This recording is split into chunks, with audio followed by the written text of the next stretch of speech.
stolen by White. Great anticipation. White drives, blocked by McBride. Hard on the drive, flips it up, and a foul. This is how you prove you want to. Inside to Towns, lost it, kicks it out. Corner three, it's good. Brunson, step back, three-pointer, got it. For the first time in 2.5 decades, the New York Knicks are going to a conference final. And they do it in dominant fashion as they defeat the Celtics in 6 games. It's their largest playoff win ever. Fuck Boston.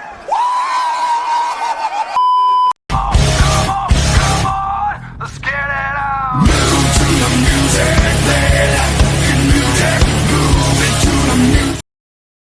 Yes, sir. Yes, sir.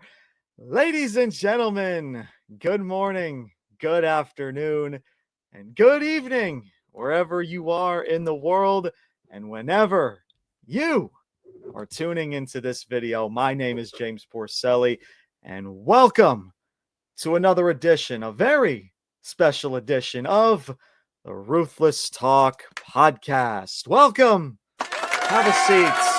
Thank you. It's going to be a good one. Oh, what a time to be alive. New York. How are we feeling, baby? What a night.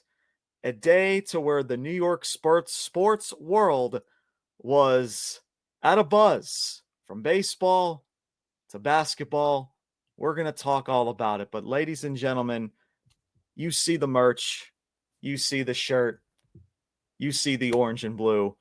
You know what we are about to discuss in today's episode. And I know me and Brian are going to start a brand new series, a brand new addition to the platform that does involve sports, that does involve sports content. But ladies and gentlemen, after what happened tonight, your boy couldn't wait. Your boy could not wait. I had to make an episode. Your boy had to make a video about what transpired in the New York sports world, in the basketball world, and in the baseball world, as a lot of things happened tonight. And ladies and gentlemen, we're going to talk all about it. To the New York Mets, to the New York Yankees, as they competed in Game 1 of the Subway Series. Juan Soto making his glorious return to his former team in the Bronx. We're going to talk all about it. And of course, ladies and gentlemen, we will be talking about the New York Knicks, as for the first time in 25 years, the New York Knicks are moving on and advancing to the Eastern Conference Finals, meaning our old pals from Indiana, the Indiana Pacers. After everything that has transpired with us and the Indiana Pacers from the 90s to the 2010s, all the way up until this point, it is time for this team to get its lick back and to take our rightful place back in the NBA Finals. Now, once again, there's going to be a lot of stuff to discuss with the New York Knicks, but real quick, man, let us talk the New York Mets and the New York Yankees, as once again, Juan Soto, Mr. $760 million himself, made his glorious return back to the Bronx, with tipping his cap to the Yankee fans, giving him a shattering of boos and welcoming it all. I thought that was freaking great as he walks up to that batter's box for the very first time in orange and blue in his former team within his former stadium against the New York Yankees.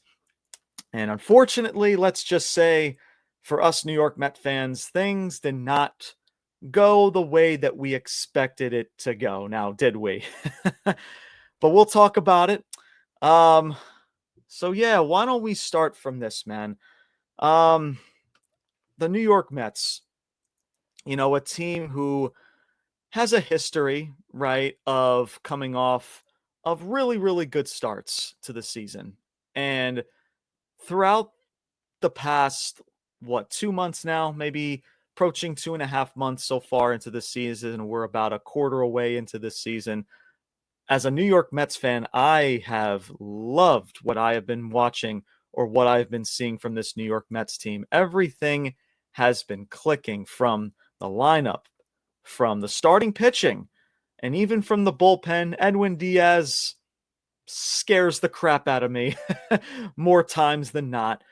But either way, man, this team has figured out ways to get the job done, to pick up the W's when they need to, as they are nearing already 30 wins in the middle of May, as they are coasting towards the All-Star break. The All-Star break is going to be here before we know it.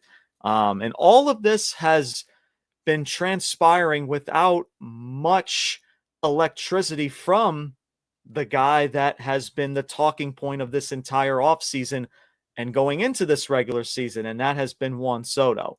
Juan Soto, who, again, hasn't even really played bad. And even with that, man, with Juan Soto not contributing as much as we thought he would, or as much as we would like, the New York Mets are still running on all cylinders. Everybody has been clicking. When somebody is not doing their job, when somebody has an off night, there's somebody that it's off the bench, or someone in that lineup is able to pick up the pieces and say, hey, hold my coffee, I got us, I'm going to put this game on our back, right? You know, people like Pete Alonso, who has had a tremendous start to this season. He has been amazing at the plate. I'm sure we can all assume that this man has a massive chip on his shoulder after what transpired last year, the struggles, the inconsistencies. And now you are seeing just a whole different player, a whole different approach from this dude, as he has had one hell of a start of a season. But as for tonight, man, the bats completely went cold, and Tylor Megill, arguably probably one of the worst, or arguably I should say the worst start that I have seen Tylor Megill pitch, as didn't even last 3 innings, went 2 2/3 innings, gave up 4 runs, 4 hits, 5 walks, and 4 strikeouts with 72 pitches in total, as 32 of those pitches were strikes out of total of 72 pitches. So, and again, of course, you know, Sean Manaea, who is right now scheduled to be back at some point in the next couple of weeks, as Carlos Mendoza, I believe, was interviewed about that on WFAN, which is New York's #1 sports radio talk show, as they did an interview with him right before today's game earlier on today. So Sean Manaea is on schedule to be back at some point, hopefully around sometime in June, or maybe sometime closer in July.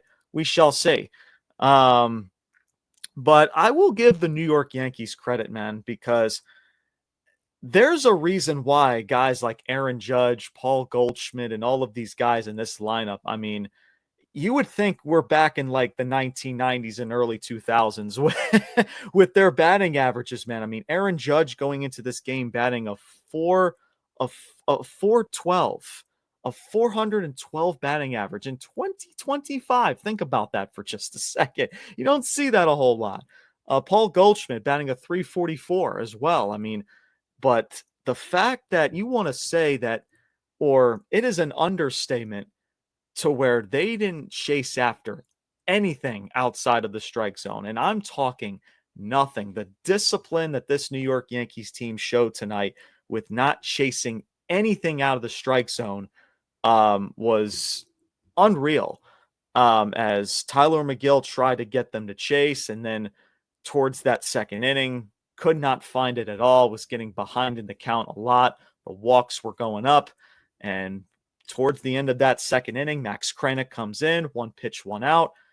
But unfortunately, the damage was done. And the New York Yankees, let's just say, never really looked back, as they had that 4-run lead. The New York Mets had an opportunity in the 5th inning with Acuna at the plate. Hit a long fly ball to right field, just gets underneath it. And that was really their only big opportunity. They had another big opportunity in the 9th inning with Juan Soto at the plate with 2 runners on. down by 4 runs.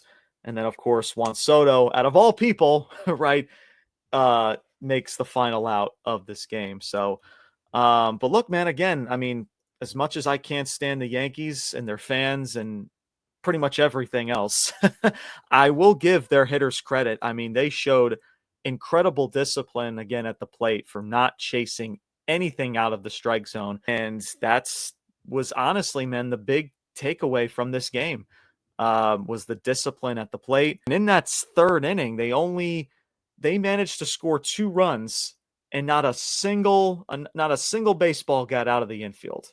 That tells you a lot. Of course, you can go back to that second inning to where Paul Goldschmidt hits that ball back up the middle. Lindor makes a really, really tough play up the middle, makes a spinning throw. You can argue that he should have ate it. I feel like he should have ate it and just not thrown the ball to where 1 run scores. Pete Alonso tries to pick it to no avail. The ball scurries into near shallow in right field. And then Aaron Judge follows in and scores to make it a 2-0 game. They scored an additional 2 runs after that. And that was it, man. But Tyler McGill, man, this dude, and I like Tyler McGill, but the unfortunate thing is, man, and this dude is just, for majority of his as a starter, he has just not been consistent at all. And a guy to where he's had a really good start to the season. I mean, this starting rotation, arguably, I believe right now, statistically, has one of the best ERAs, if not the best ERA in baseball right now, which is also unbelievable because, again, you look at this pitching rotation, it's a very, on paper, it's a very, let's face it, without Sean Manaea and other additional pieces, it's a very average rotation. But guys like Griffin Canning, of course, Kodai Senga, and many others who have stepped up and have done a tremendous job on the bump has really helped out a lot when it comes to this team. And I think that's been the biggest spark out of anything involving this team, and that has been the starting pitching. The bullpen has gotten tremendously better. It sucks for AJ Minter, who is pretty much done for the season, who was a big additional piece as a left-handed arm, but it is what it is. I believe they just signed a left-handed arm from Arizona earlier on before this game started, so they're trying to bring in some reinforcements out of the bullpen.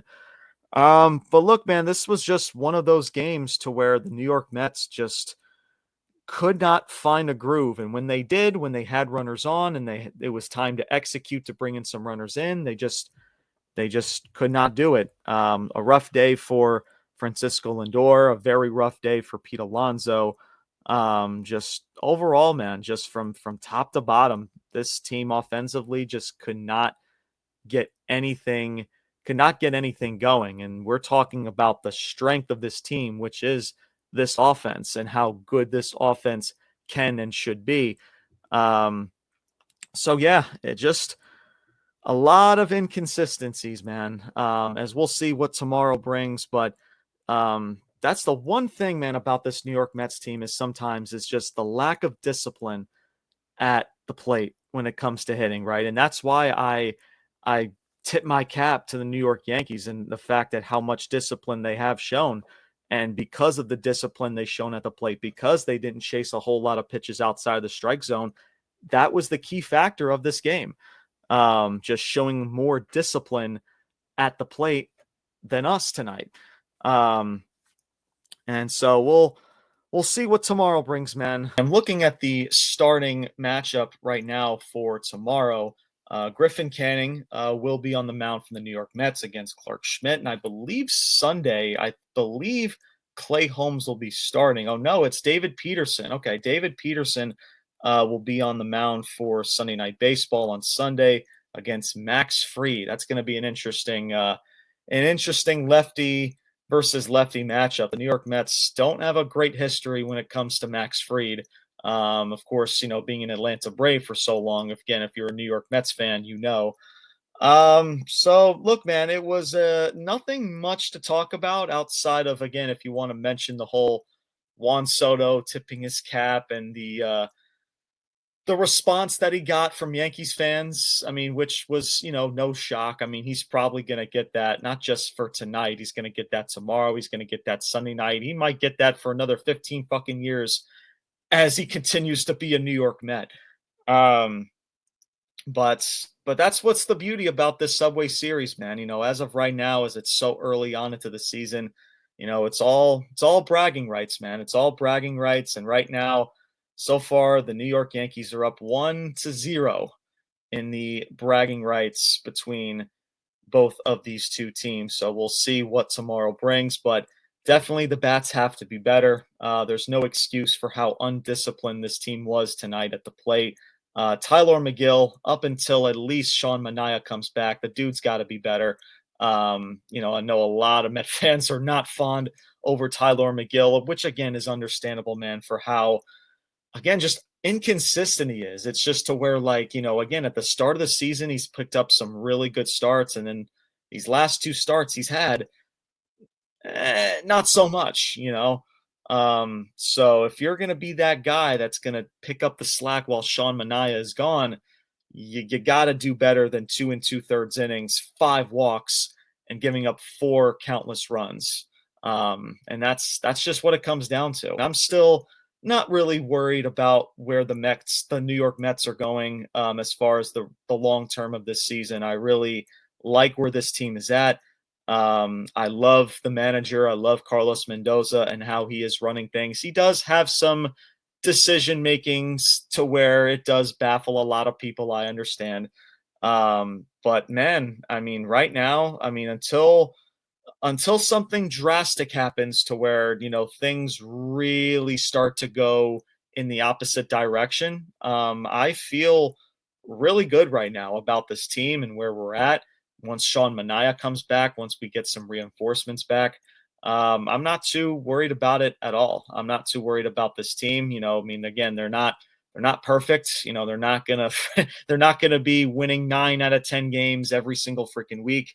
It sucks about that Pirates loss. I really wish they could have gotten that victory against Pittsburgh on Wednesday. But we'll see. I mean, shoot, again, they're nearing 30 wins going into the middle of May. I mean, if you're a New York Mets fan, you're still feeling pretty good. But then, how long does that last until maybe, just maybe, because again, as New York Mets fans, we always expect the worst, to where once month of freaking end of May, June, July, August, once that comes around, usually that's where things turn in the opposite direction. Hopefully, again, that's not the case. But so far, this team has given me at least the benefit of the doubt. The talent that's on this team, again, the bullpen, I trust the manager and what he is going to bring as far as decision making. I trust the front office to, again, maybe at the trade deadline to bring in the right pieces if needed. So yeah, man, I am not worried, even though it sucks. As a New York Mets fan, it always sucks to where, a Subway Series, you want to beat your hometown rivals, right? It's all about bragging rights. And unfortunately, tonight was just one of those nights to where it's just everything that could have went wrong pretty much went wrong. Juan Soto, we'll see what he will bring, as they did not want to pitch to this dude at all. It was clear as day. It's just like, listen, we are not going to allow Juan Soto in his first game back in the Bronx. The last thing that he's going to do is rip one from freaking Bronx back to Queens, freaking 500 plus feet. That's the last thing that we're going to do in his first game back. So they gave him really nothing to hit all night long.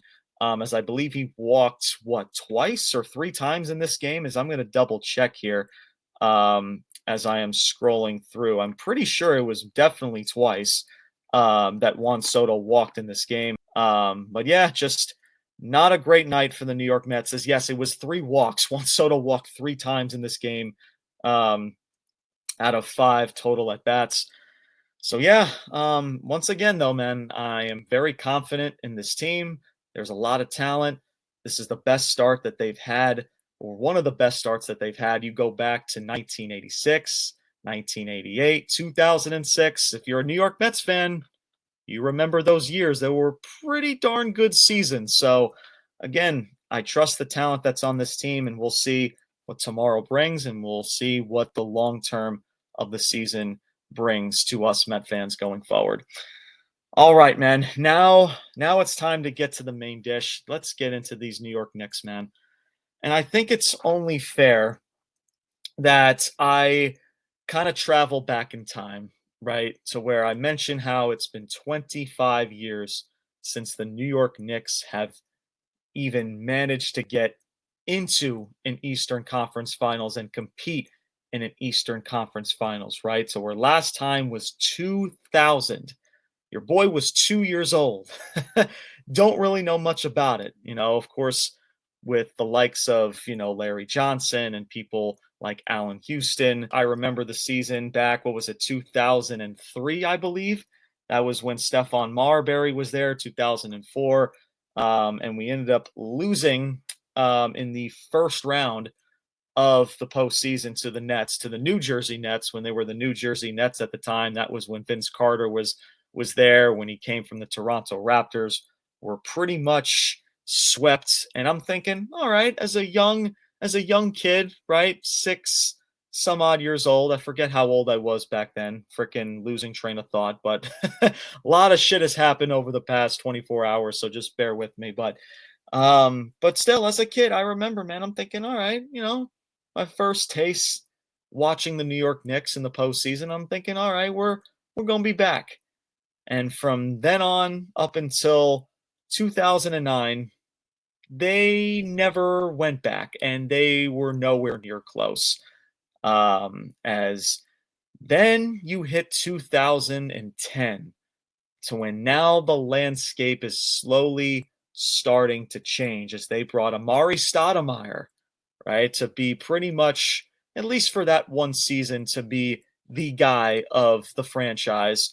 Led to the New York Knicks to a playoff appearance, but was bounced out of the first round against the Boston Celtics. That was in 2010. But once again, you were thinking, all right, you know what?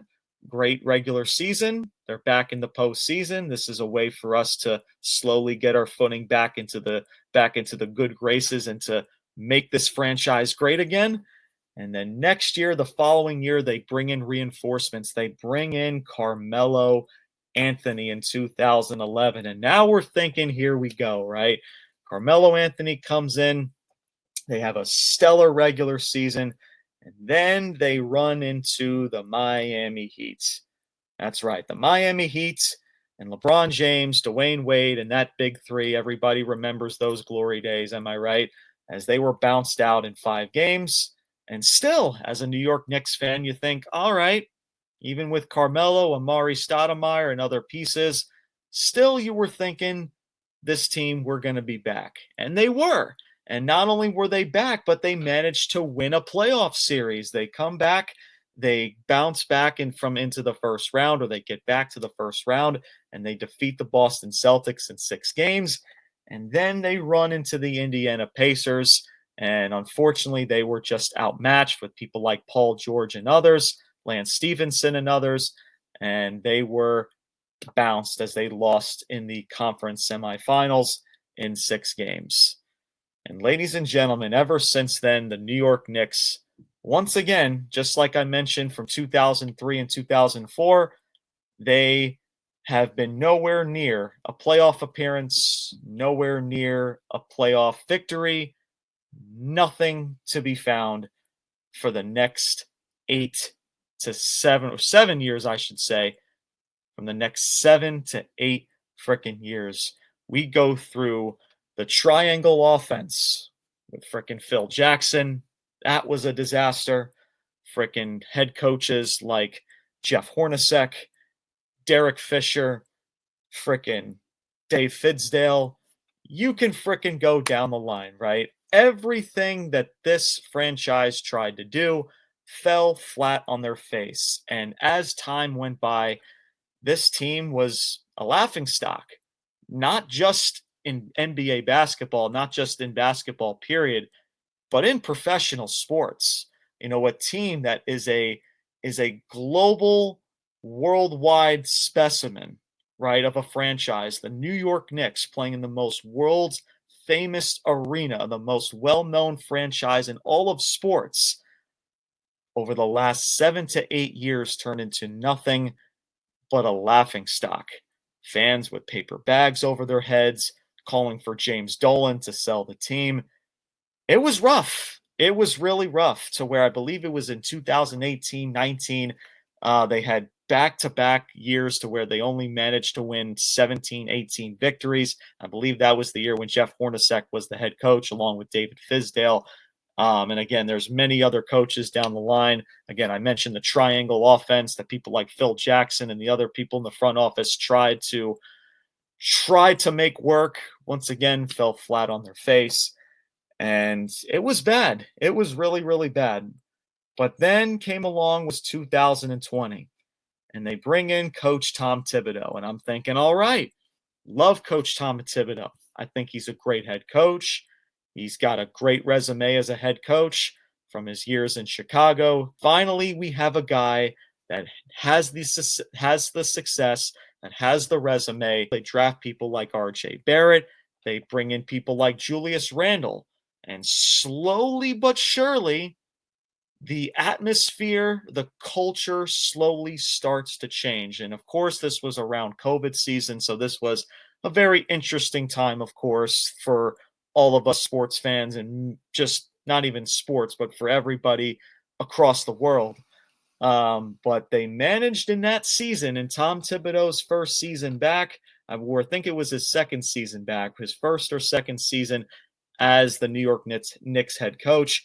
They managed to get back into the playoffs, and they meet the Atlanta Hawks, which I was in the building in for one of those games. I was game 4, completely got smoked. They were blown out the water, and they just were no match for Trae Young. They were no match for that Atlanta Hawks team, and they were embarrassed.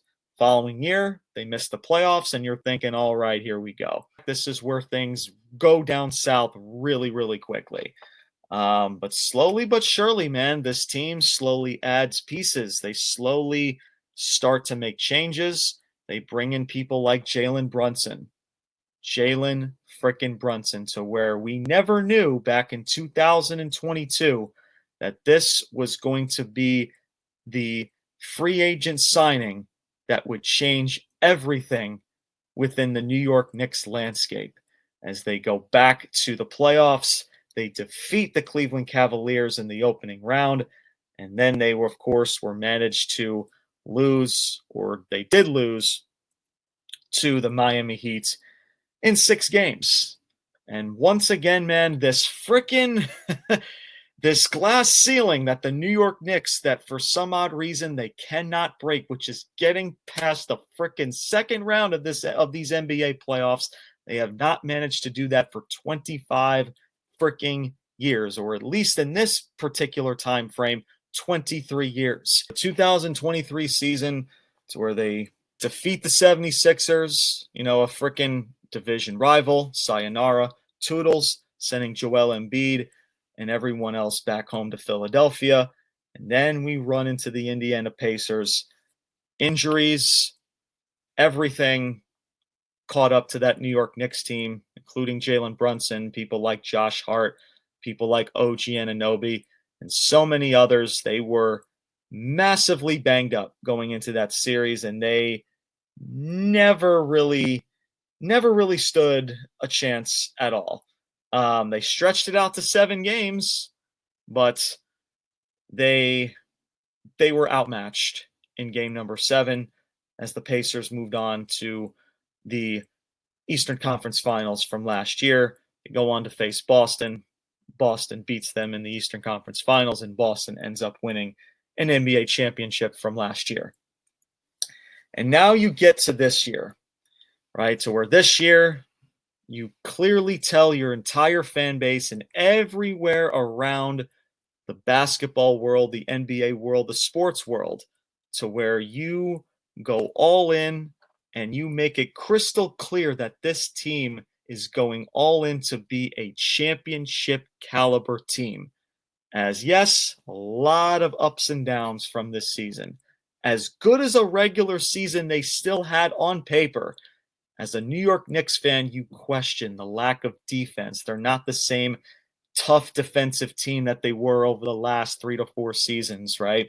The inconsistencies from Mikal Bridges and Karl Anthony Towns, Jalen Brunson dealing with a lot of nagging injuries, right? You were freaking breathing out of a freaking brown paper bag how many times that this dude would crash onto the floor and hold on to his freaking leg. And you question, man, how you question if this was going to work out, right? Was this going to work out, or was this season going to completely fall flat on its face? And that's when the playoffs came around. And we get to the opening round from this year, and we get to the Detroit Pistons. The Detroit Pistons, who are young, who are also have a massive chip on their shoulder, just like we've had over the last several seasons, getting back into the postseason. A very young team, a hungry team. And what a series, man. I mean, outside of just, being a Knicks fan, if we're talking just an overall basketball fan, this was a very entertaining series. Just very tough, physical, back and forth. And even a lot of people question if the New York Knicks would even get out of this first round. But Jalen Brunson, being Captain Clutch as he's been this entire season, laid the dagger in Game 6 and sent Detroit home with that game-winning shot in Game 6 for the New York Knicks to advance to the conference semifinals. And now we get to this series with the Boston Celtics, the reigning defending NBA champions, right? To where nobody underneath the sun, including myself, honestly, gave this team any semblance of a chance to win this series. None. To where the regular season, they were up 4-0, took us to the woodshed pretty much all 4 games, outside of one game that went to overtime. That was a pretty good thriller game. Kristaps Porzingis, of course, goes off. The dude always goes off every time he faces us, being a former Knick and all, am I right? So yeah, man, you were thinking, all right, one game at a time, at least split these first 2 games in Boston. At least give yourself a chance to tread water and see where things go, right? And then Game 1 starts, to where they go down 20 points, and you're thinking, yep, here we go. 20-point deficit, but then they come back. They slowly come back in the second half. Jalen Brunson says, hold my coffee. I'm going to put the freaking team on my back. Mikal Bridges defensively says, hold my coffee. And they manage to come back from a 20-point deficit and win this game. Boston, they got cocky. They were chucking threes. They were feeling comfortable. They were feeling arrogant. For you to have the arrogance to allow a team that, even though they haven't shown the toughness as much as we would like this season, they're still that tough, gritty team, to where if you give them any sign of hope, they are going to come back and they are going to be up on your ass. And that is what they did. And they won Game 1.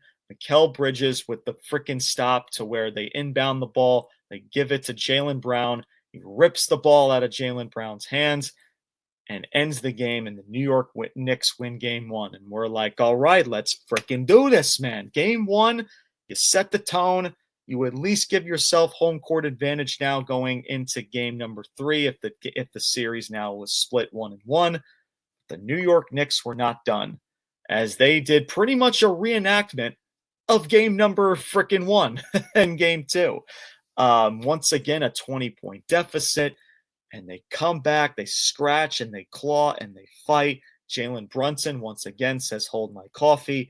And Mikal Bridges stepping up and being a massive workhorse, to where I don't think enough people are mentioning this, by the way, how Mikal Bridges, and again, I've had my fair shares about Mikal Bridges. I know my dad has as well, just of how frustrating this dude has been all regular season, of, again, offensively and his inconsistencies. But this dude stepped up when we needed him most, and he reminded all of us why this franchise gave up 5 first-round picks to bring this dude along.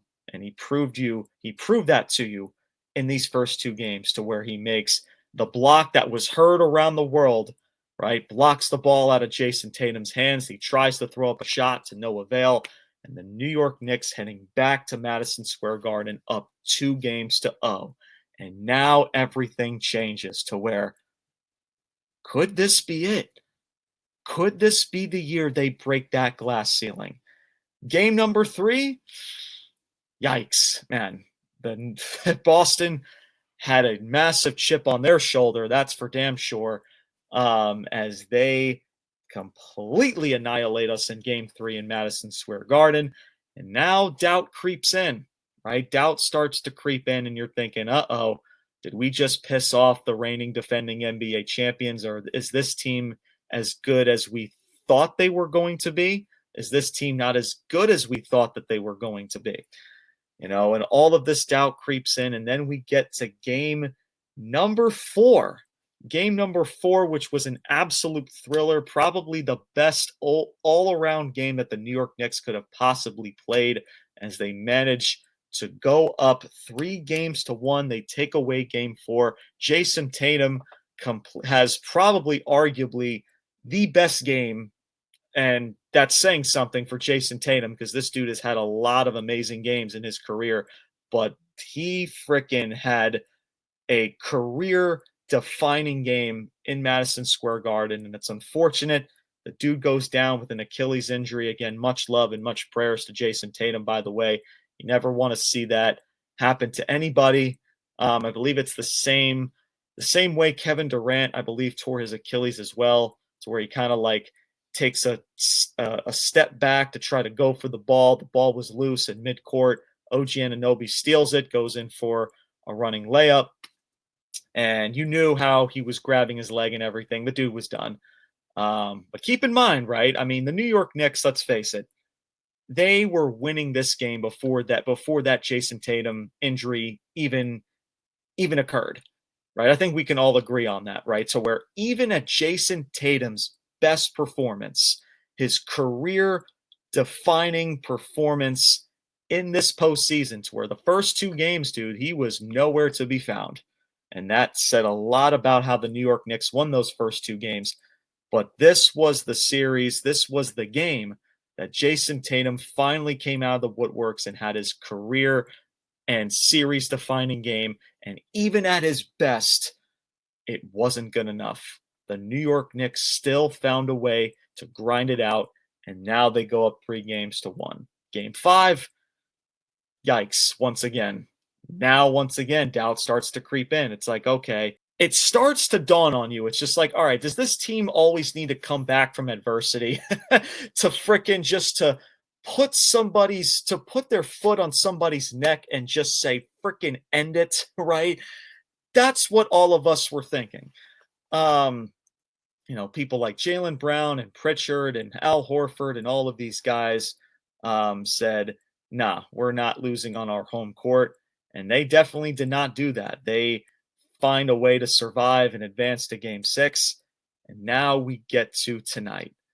Tonight, to where the New York Knicks, once tip-off started, they were locked in.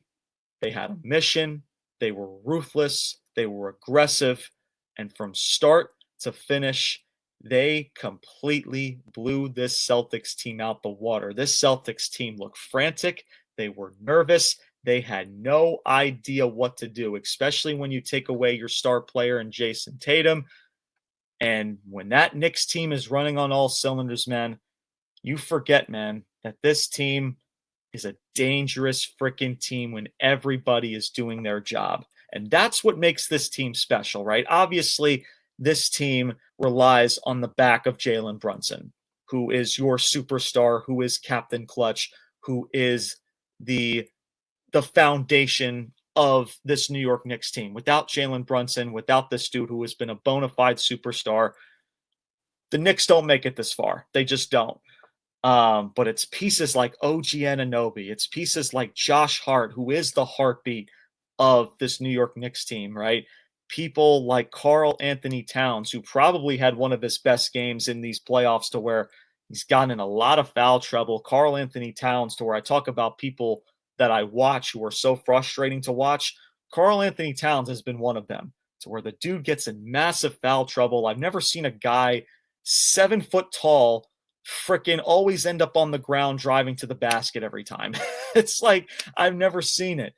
But tonight, man, a switch was flipped in Karl Anthony Towns, and this dude had a really damn solid good game. And so did everybody. Everybody did what they needed to do. You couldn't ask for a better first half. You couldn't ask for a better overall game from both sides of the ball, as the New York Knicks completely, absolutely beat down the defending, reigning NBA champions.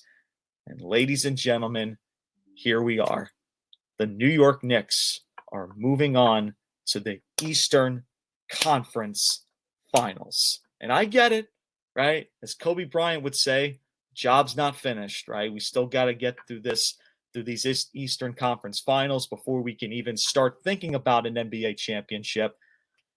But now, ladies and gentlemen, this is just the next chapter of what potentially could be the journey of the New York Knicks doing something that they have not done since 1973, which is getting back to the NBA Finals and winning their first NBA championship in nearly over 50 freaking years. Their best chances of winning an NBA championship is right now.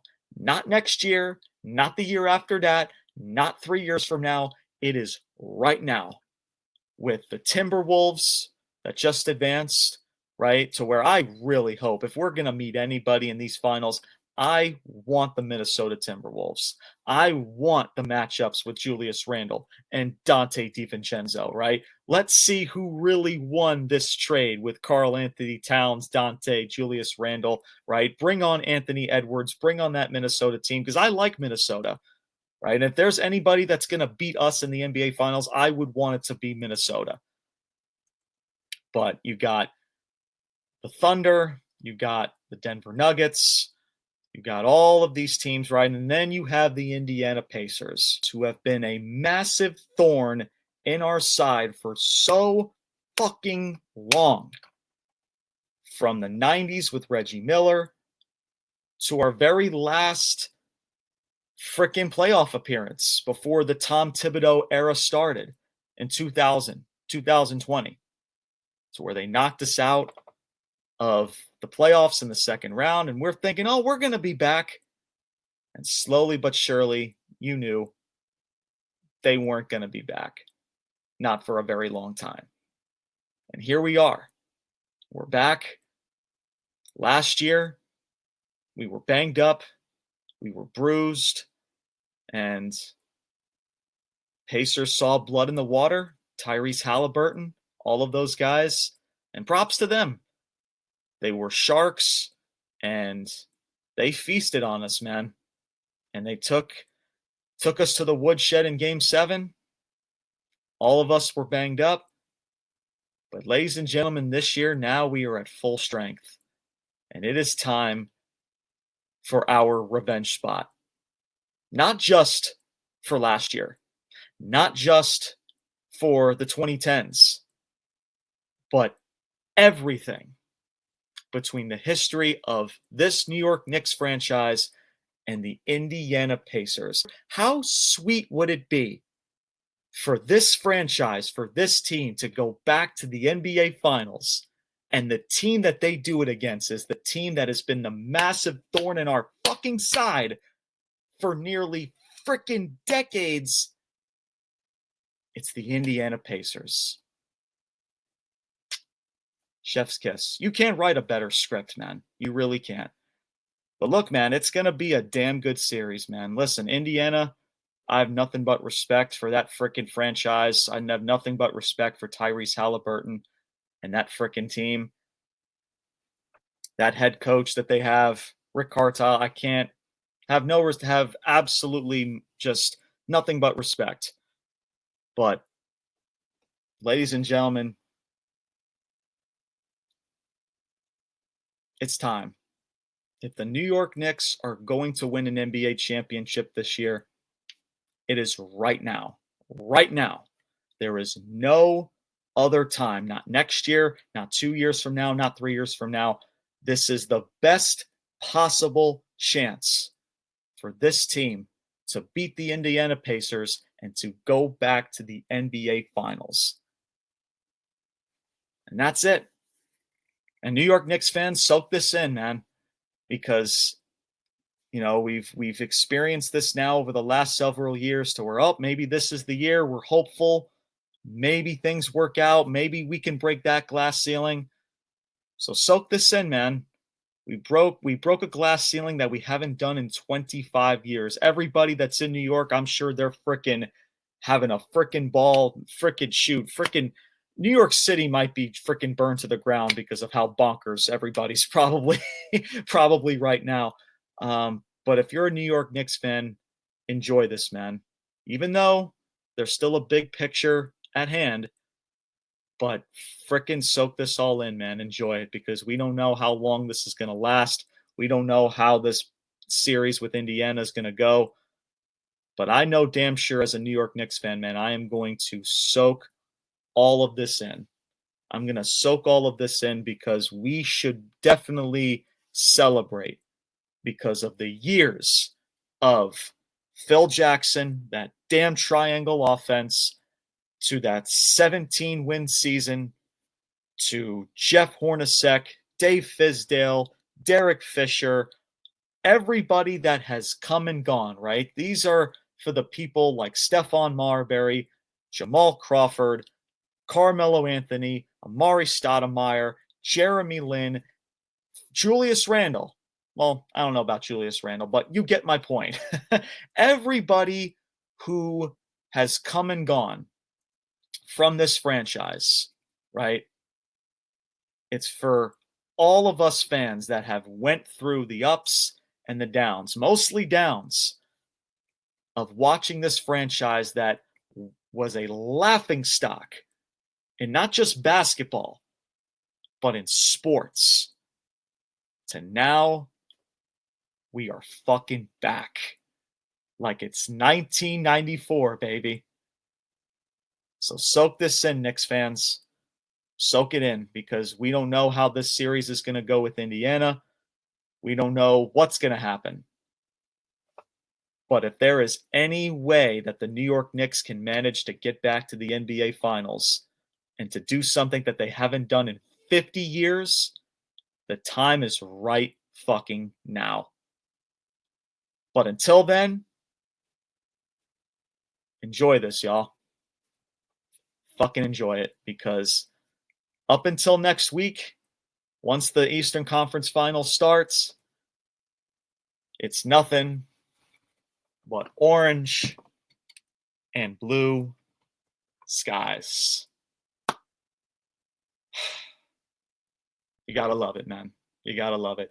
That is gonna do it, y'all, for this episode of the Ruthless Talk podcast. Like I said, y'all, I could not wait until we started our Sports Corner edition of the platform. So hopefully you guys enjoyed. This is getting me fired up because I can't wait to bring this new edition to y'all, as me and Brian will be starting this next week. So I guess you could say this is a little bit of a teaser, right, of what's to come of me talking sports on this platform. So appreciate you guys, man. Of course, as far as the wrestling side goes, me and Brian will be talking SmackDown. No idea what's going on with Friday Night SmackDown. I have not seen a thing. No idea what's going on, as I will be caught up with that tomorrow, and we'll be talking about it with Brian on Sunday. So make sure you guys stay tuned for it. Again, you see the banner down below. Make sure you follow us on Instagram and TikTok. That is Ruthless_Talk. Thank you to everybody so much who has liked, who has followed, who has subscribed over the past several weeks, ever since we have begun a new season, season number 8. Make sure you stay tuned for much content to come on this platform. Like I said, we got SmackDown coming up this weekend. We got a brand new schedule coming up as far as both wrestling content and sports content. So make sure you guys stay notified for when an episode drops. To all my Knicks fans, soak it in, man. Enjoy it. Embrace it. Because we are fucking back. And we gonna party like it's 1994. Orange and blue skies, baby.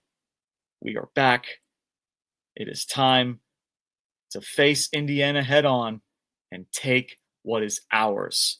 And that is bringing New York City an NBA championship. Once again, the New York Knicks are great again. What happens next? Time will only tell.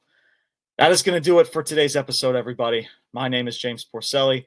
I'm signing off, saying salute, peace out, and take care, everybody. And to end this episode, it's only fitting that I bring it back to 1994. Monkeys, hit the damn music. We are the New York Knicks. We are the New York Knicks. We are the New York Knicks. We are the New York Knicks. They go New York.